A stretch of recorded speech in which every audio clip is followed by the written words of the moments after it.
Welcome back, everyone, to the second part of our Langobards Let's Play campaign. So in the last episode, we set our armies right away to attack this settlement here of Lupfordum, and in turn 1 we captured it and we eliminated that faction right away. It's a pretty fast and aggressive style, but considering how much the German factions here tend to ally with each other, we really needed to get the initiative on it before they started getting too big of an alliance and we just couldn't deal with them. So I'm thinking the next step is probably to take this settlement here so we have the entirety of Germania. So I'm going to start moving back this way. But before we do that, we're just going to take a look here.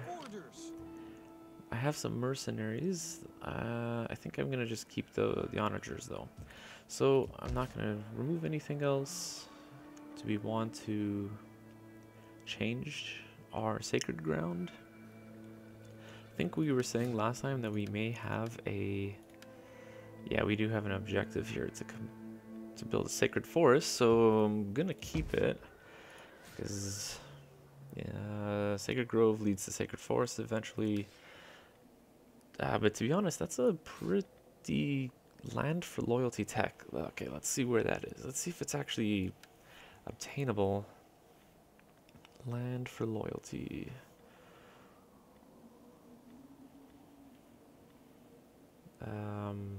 Wow. They want us to get this tech and build that building within... What is that? 20 years? Sorry, not 20 years, 20 turns. Is that even possible? You need to... that one's 5. Okay, so we would have to do 16 turns. And then probably building it is 4 turns. Yeah, but that's a lot of technology just to get a sacred forest, so I'm actually going to destroy that and we're going to forget that objective because that's a pretty silly thing to ask for. Okay, family tree I think is good. Do we have a governor in effect? I don't think so. Nope. Let's see. Lord. Yep, this guy I think is the guy to go. We'll eventually trade him out with a family member, but for now, he's good to go. And we're gonna pop down a edict here as well. Public order is nice. Religious influence and army capacity. That one's pretty good as well. Okay, let's do that. Okay, I think that's it for this turn. We're officially done turn 1 over the course of two videos. The wise man bars his doors and looks for shield brothers. What say you? Okay, so the Burgundians, which is another one of the new factions you can play as, they are saying that they want a non-aggression pact, probably because we're pretty aggressive. And they're actually going to pay us for it, which is nice. And considering I have no intent on going into Gothic Scanza in the near future, I think I'm going to accept this. Plus, we need some backups, at least some areas that we can guarantee will not attack us. Okay, the Alamans, which are the third new faction you can play as, they want a defensive alliance, but because we want to take this city from them, I'm going to say no. Also, another reason why I want to eliminate the Alamans as soon as possible is because they actually start the campaign off with a unit of bejeweled nobles, which are a tier 2 heavy infantry that boosts the morale of all the nearby troops, which is insane. And all they have to do, if I can look here, yeah, okay, so they have a gem deposit here. If they were to upgrade that to tier 2, which doesn't require any tech, they can just do it right now, they can then start producing more bejeweled nobles. It's a pretty insane early game units, so I want to get rid of them as fast as possible before they become too difficult to deal with. Okay, let's put a chieftain's house down here, because then we can get some military units from there, especially since I want Germania to be like our military hub. I think that's appropriate. Tree breakers, you can start moving back in. The wooden men, you can hang out in Lupfordum. And yeah, I think we're gonna be good. Let's see here, do we want to purchase any new units? Perhaps some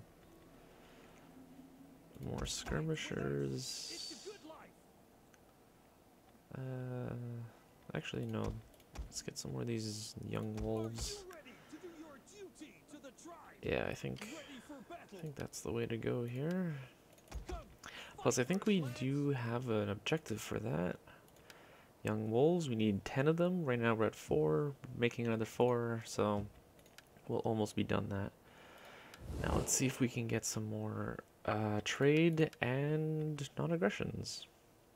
So we have a non-aggression with these guys. Let's see if we can trade. To you. No, maybe in a couple turns. Markomans. We also have a non-aggression with them. Let's trade. Yeah, there we go. Perfect. Lugians. Let's try and get trade. Nope. Okay. Everyone's kind of shocked at what I did. They're probably not going to want to deal with me just yet. Maybe in a couple years.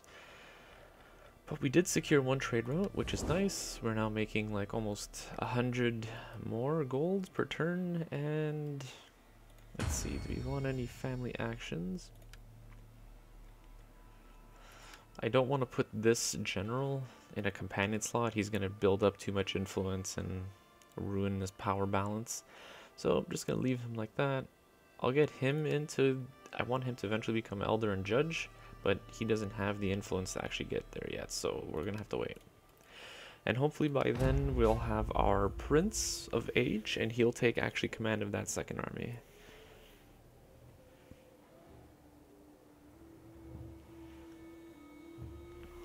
Just because I very much dislike having non-family members control armies, because as the armies are successful, they gain more influence, they gain more power, and I want all that power to go to the family, not to some random people who might think, hey, I'm gonna split off from the main kingdom and do a civil war, and it's like, oh, screw you. Okay, that's enough of that. Not making too much money.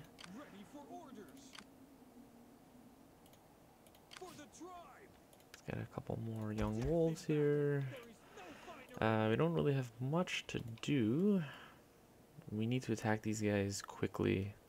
They start off at war with the Vandals, and so maybe they'll be distracted enough by them to not even see us sweeping in and attacking them. So I'm just going to observe what happens there, and then I will probably attack if they open themselves up. So let's end that turn and see what happens. Oh, looks like they got attacked or weakened, or maybe they attacked the Vandals and won and then they retreated back, but regardless, they're at half strength there. The second army there is also pretty weak. I'm pretty sure this is the time to attack. I know it's winter, but luckily we're not in a heavy snow this year, luckily, in our area. So we can probably attack and have no issues. So let's just double check they have no allies. They're trading with us, which is gonna be not good in terms of our global political situation, but this is too damn good of an opportunity. Yeah, okay, I know we're risking it, but now we're untrustworthy, but we'll deal with that. We can start pretty much just sitting on this throne of Germania and just wait for people to become friendly with us again. Look at that, perfect. No more bejeweled nobles, which is perfect. They didn't have any in this army, or in these armies. They probably lost that unit, or maybe that army is not there, but regardless, don't have to deal with them. Faction destroyed, perfect. And now the Vandals are there. Okay, let's see what happens here. Let's see if we can get any... Wow, we have a lot of non-aggression pacts. Doesn't even seem like we have a non-aggression pact with them, because they don't even say it here. No, that wouldn't even say it, never mind. So yeah, no one really trusts us. They like us, but they don't trust us, so we're gonna have to wait. Greetings, friend. We're gonna have to wait for our trustworthiness to build up. But that's perfect for us, because we don't mind sitting on Germania now for a long time, just building up our kingdom. So not only do we have a new province, a new region, we control the whole province of Germania, and now we have access to gems, which is a really wealthy trade resource, and that gives us lots of money. So let's just repair that. We don't need a farm here, so I'm gonna destroy that because we already have farms here. It's kind of unnecessary. Plus, I kind of want to put the food stores here instead, because that gives a little bit of food and a little bit of sanitation. I think it's better than just more food. Okay, tree breakers. What do we want to level them up as? Tempted to go to Rune of Rome, because I may just start crashing into the Roman territories, especially with that Fury of our Maker's Hand. But I do like this route as well. Yeah, I'm gonna go this route, especially since we're gonna be sitting in our territory for a while. I kind of want to boost our homeliness, if I may call it that.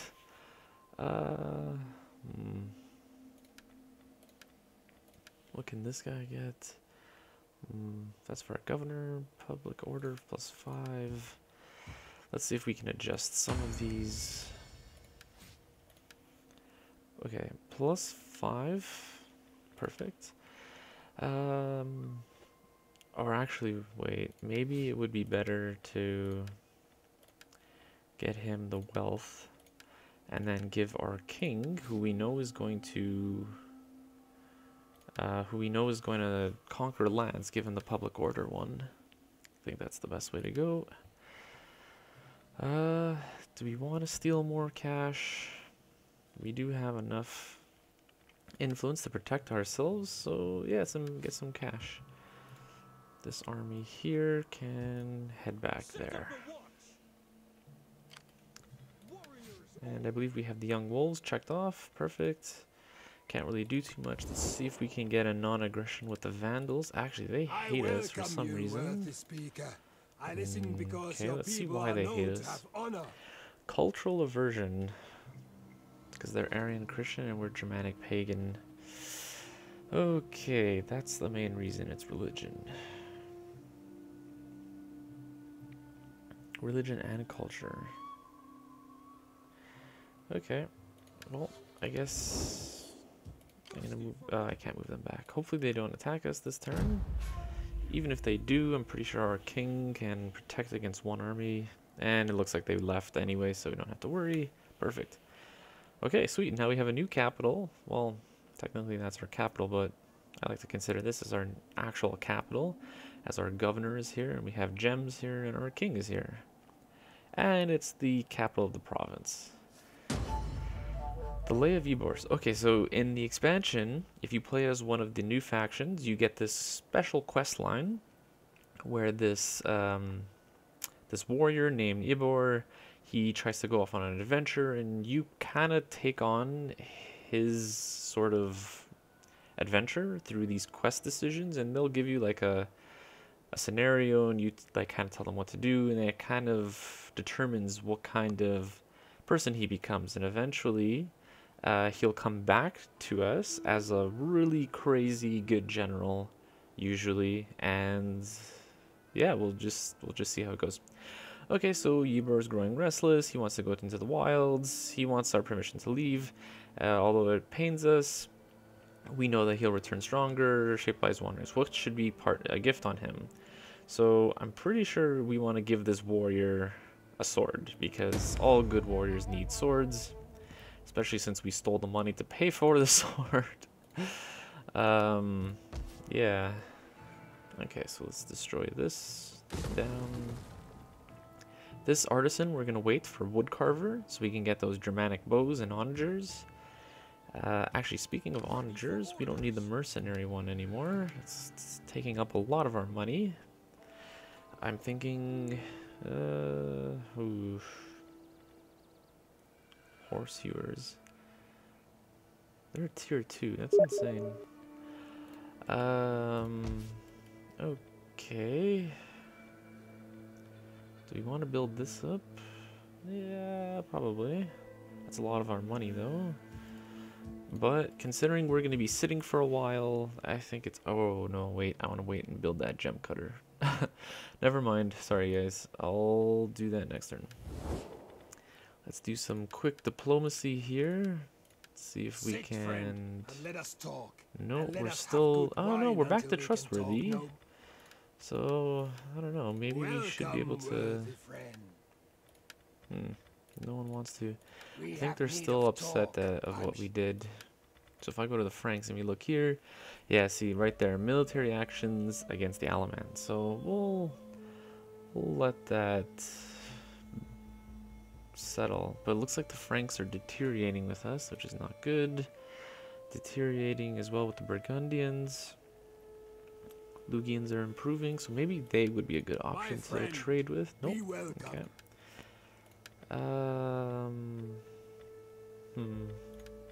See if we can get non-aggression with the Danes. Nope. Oh wow, the Danes captured this settlement right here of Rugion. That means I'm actually touching their borders here. Oh my god, that's pretty strange. Okay, I think that's good enough for this turn though.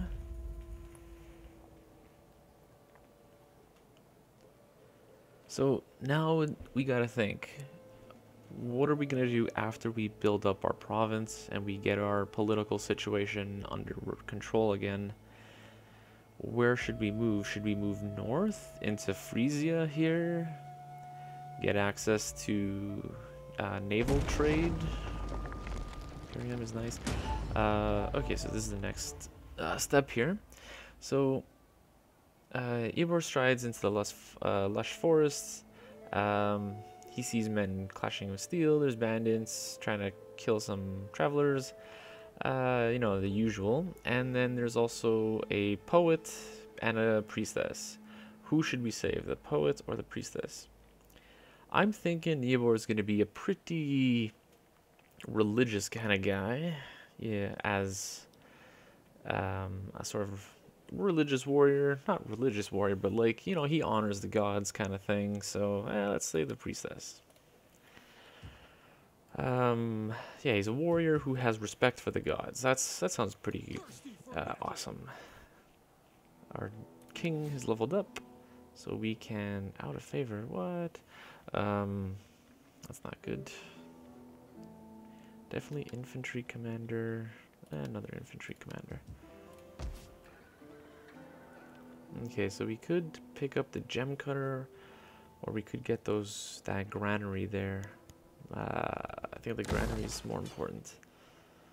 Get that sanitation going. We definitely need to get a well in one of our settlements, though.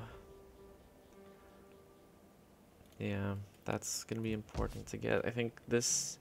Once we have 4 population surplus, we'll build this up and get a, what's it called? Get a well. So what I'm going to do is I'm actually going to switch to resettlement, which is going to give us more growth per turn, which is going to make us get that settlement, a new slot open up faster. Okay, enough of the boring talk. So what I was trying to say before, it was that we could either go here, attack the northern settlement here, Frisia, which would give us access to a seaport, which we can then use for trading, stuff like that.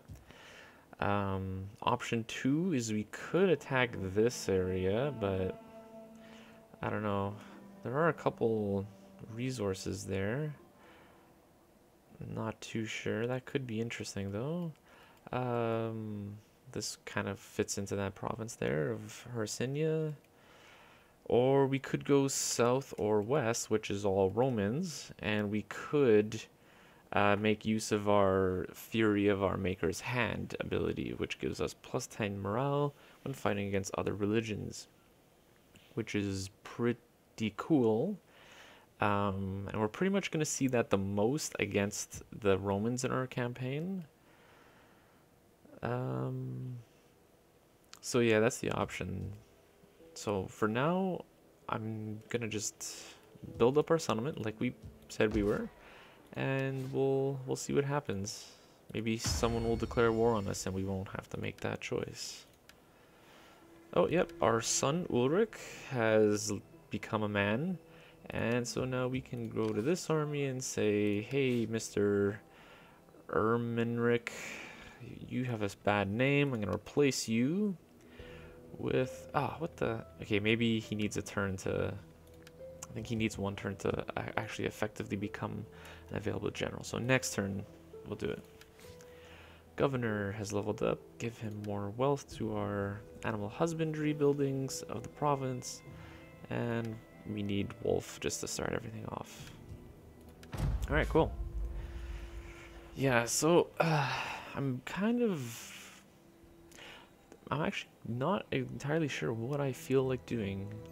Could declare war on the Romans, but we won't get access to a naval settlement for a long time, as their next closest one is in 2 provinces over. Which is kind of a long way to go. We're going to be landlocked for quite a while. We could go into Hercynia here. So let me actually show you this. So yeah, there's Hercynia. Here's one option we can go for. Doesn't look like it's... we would have to attack the Romans eventually to conquer it all. We could go into Gothiscanza here, which would piss off the Danes, which, I don't know. Could go into Frisia here, which would give us access to this naval port, or we could go south or west. So if I was saying that going south or west, we wouldn't get a naval presence for a long time, is because the next closest settlement on this northern coast here is right here, the region of Rhodomagus. So, I mean, it's desolate. No one owns it, but we would have to fight our way through to get to it. So I'm thinking we may just want to start solidifying the northern position. So I'm thinking Saxons would be the next target. Get access to their trade resource of furs, or whatever it's called. Let's see here. Yep, furs. We could get furs right off the bat. And then use that as a launch pad to attack Flevum and Angelus here. And because it's a walled city, we could defend it pretty well if anyone was pissed off for us doing that. Yeah, so let's get some gems first off. Okay, let's try and get our son. Actually, why does this still say he's not got any stats to himself? Let's try here. Again, kick. No, he's still not available to us, so we'll just wait until he is. Yeah, I think the more I talk about it, I think taking out this settlement here is the next best option, because attacking the Romans means we're fighting an army and an empire that's much stronger than us, albeit they're distracted and thinned out already. I just don't want to risk it. Okay, the Saxons, what the hell are they doing here? They're at war with the Franks, And they're at war with the Romans. So I think they're just coming through our lands to attack the Romans. But why would they leave their capital empty to the Franks? Interesting. Well, I don't like them being so close to us, so I am going to bring our second army here just in case. I doubt they would attack us, but if they think they're clever, I don't want to be caught off guard. Okay. Yeah, Sun is not ready yet. If he's ready, he'll have like his stats, kind of like how our king does here. Like he'll have an influence value to him. Okay, I don't think there's much else we can do. I'm just gonna double check our quiz, not quizzes. Oh my god. What is wrong with me? Quizzes? Yeah, we gotta study, guys. No. What are these called? Objectives? Oh my god. That was insane. Labor service, I think we'll do... We'll get that done eventually. We have still, I think, like 16 turns. Sacred Force, we said we're going to forget that one. And forge a defensive or military alliance with the Franks. Now, that's not good, because we want to take that from them. So I'm going to forget that one. Looks like we're not going to be actually completing many of our objectives. But they're only bonus objectives. And they only give us 1,000 gold each. They're not the... They're not going to make or break this game.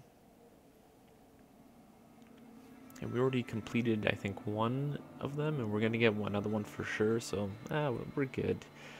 We're good. It's not like we're missing out on everything.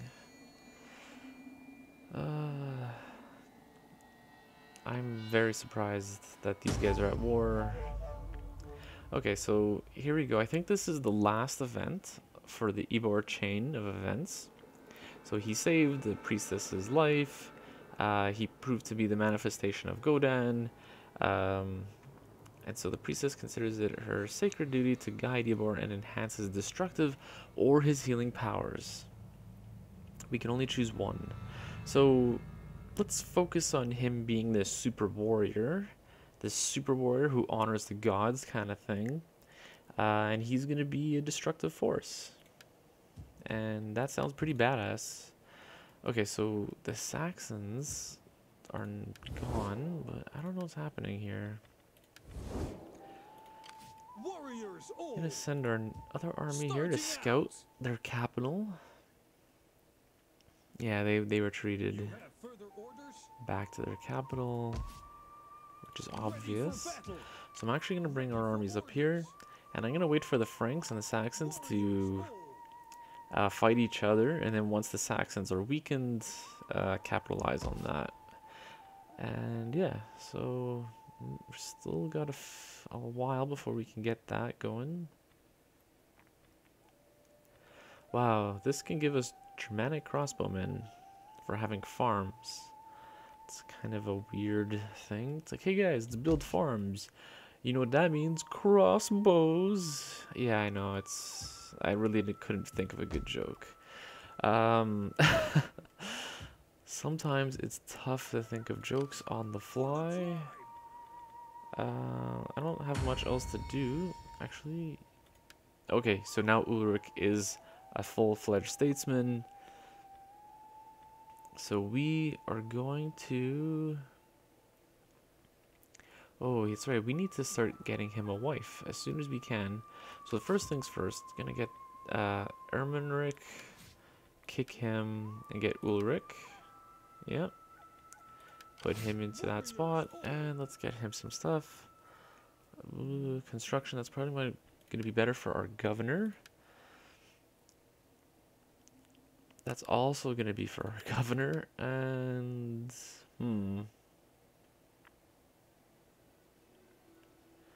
I don't like this one. That minus 15% to our entire army is pretty bad. I mean, movement speed, I usually play defensive.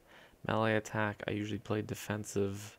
So I'm not going to actually put that. But this is a unique companion for the expansion, which is pretty cool. It's nice. It's got some interesting strategies to it, but I'm not a big fan of personally using it. So let's go over here. Let's find our governor. Growth. Oh, that's really nice. That's exactly what we want.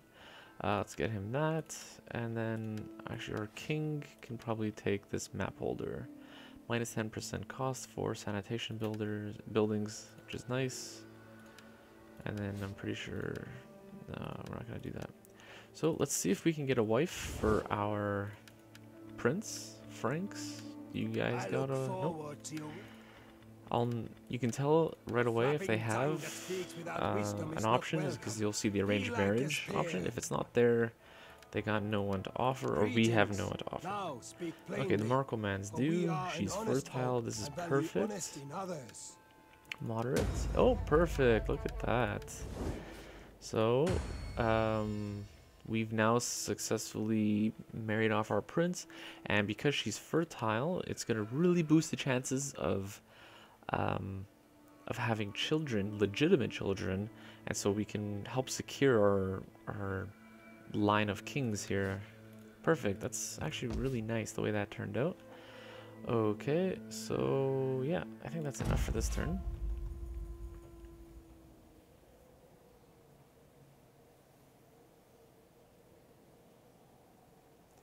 Doesn't look like the Saxons or the Franks clashed yet.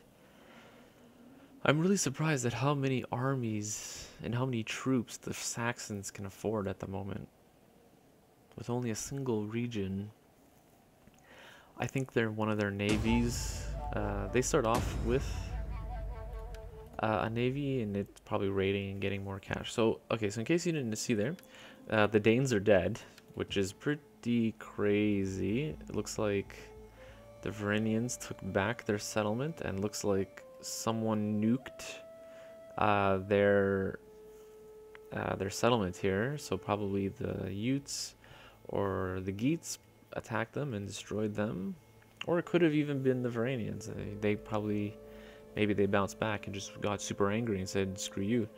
The second thing that happened is that special guy Ybor, he came back to us, and now we have a new general. So if we go here, we can look here. Here's Ybor. He's not too loyal, pretty young. Let's check out this Godan's blade. He's got tons of zeal. He gives the entire army that he's in more damage and more attack, which is pretty crazy. It's too bad that he has a governing, a special perk that gives better governing, but that's okay. He's pretty good overall. And then he has fear. He's got tons of zeal. Oh my god. More integrity, missile damage, melee damage. It's insane. Oh man, that's like really crazy. Give him Godan's Inspirer. And then I'm going to raise an army here. Where is he? Ybor? Yeah. He's going to be our third army general. That's pretty awesome. And let's get... Oh, he can't afford to get in there yet. Okay, I think that's good. We're still waiting for most of our stuff to develop. One turn away from the gem cutter. I could get stores, which would be nice. I think, yeah, that's the next thing to do here. More sanitation and food. It's always good to have food. And actually, I think we're going to call the video there. We have been pretty successful in a short amount of time. We captured the entirety of Germania within 2 turns. We got ourselves a prince who's pretty awesome, and he's successfully married off to a good wife. And we got this super crazy general who's part of the axe grinders. Oh yeah. We're looking pretty good. Once we can start building up some of our economy, get some more cash, and put that money into our armies, we'll be able to conquer Frisia, no problem. So yeah, thanks for watching, guys. I hope you guys like this video. I hope you are enjoying the expansion for Total War Attila. If you have any comments or any suggestions of what you want me to do, or if you want me to rename our cities or rename our armies, feel free to make a suggestion. I'm more than happy to accommodate. Or if you just like the video, please just hit the like button and share the video with your friends. Alright guys, thanks so much. See you next time.